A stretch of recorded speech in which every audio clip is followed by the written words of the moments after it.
There is an ancient prophecy in the Bible, so precise, so haunting, that it has shaken historians, skeptics, and believers for over 2,500 years. It speaks of a proud city, the jewel of the Phoenician coast, a city that thought it could never fall. That city was Tyre, and God said it would be utterly destroyed. The prophet Ezekiel, around 590 BC, recorded this. Ezekiel chapter 26, verse 12. They will plunder your riches and loot your merchandise. They will break down your walls and destroy your pleasant houses. They will throw your stones and timber and soil into the midst of the water. The prophecy gave details. First, Babylon's King Nebuchadnezzar would come against the city. Second, many nations would join in its destruction. Third, it would be scraped bare like a rock, a place for fishermen to spread their nets. Let that sink in. Not just attacked, not just conquered, but wiped so clean that it would become a bare flat rock, with its rubble cast into the sea. In Ezekiel's time, Tyre was two cities. There was mainland Tyre, wealthy, fortified, on the shore. And there was island Tyre, a stronghold 800 meters offshore, surrounded by the sea. It was the merchant capital of the ancient world, the Venice of the Phoenicians, rich in purple dye, cedar wood, and far-reaching trade. It was proud, powerful, and it believed no army could touch it. In 586 BC, the same year Jerusalem fell, Nebuchadnezzar of Babylon laid siege to Tyre. For 13 years, his armies battered the mainland city. The soldiers wore their heads bald, under helmets. Their shoulders were rubbed raw under armor when the walls finally fell. The city was nearly empty. The people had moved their wealth and families to the island fortress offshore. Nebuchadnezzar leveled the mainland city, but the island remained untouchable. It seemed Ezekiel's prophecy could never be fully realized.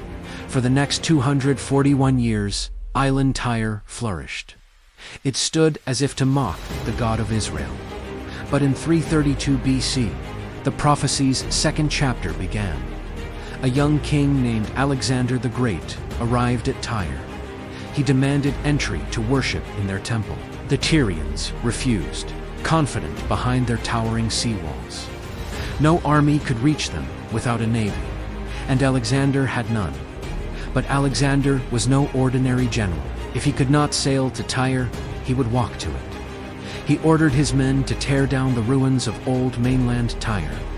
Every stone, every timber, every handful of earth, and throw it into the sea to build a causeway. It was slow, grueling work.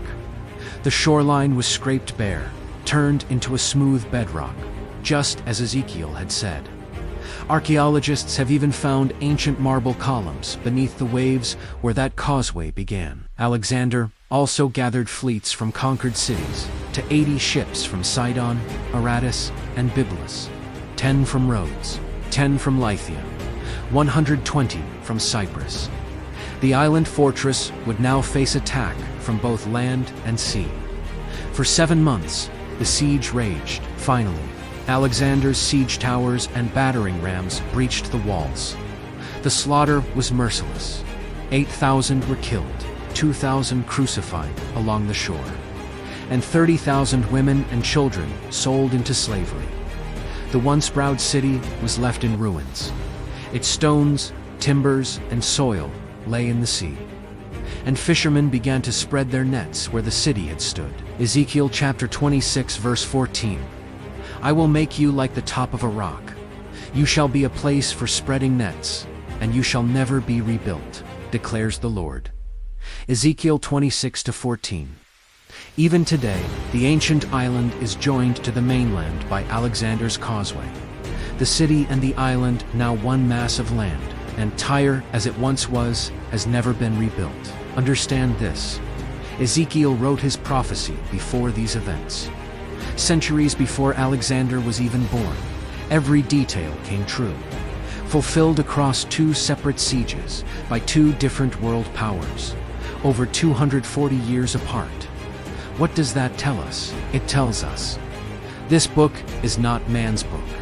It is the word of the living God, the one who declares the end from the beginning, and whose words never fail. If God's word is this accurate about the fate of an ancient city, do you think he will be less accurate about your eternal destiny? The Bible warns of judgment. It offers the gift of salvation through Jesus Christ. The God who kept his word against Tyre will keep his word about the return of his Son, about the resurrection, and about the final judgment. The question is not whether his word is true.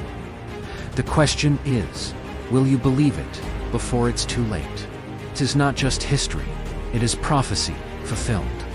And it is both a warning and an invitation to you.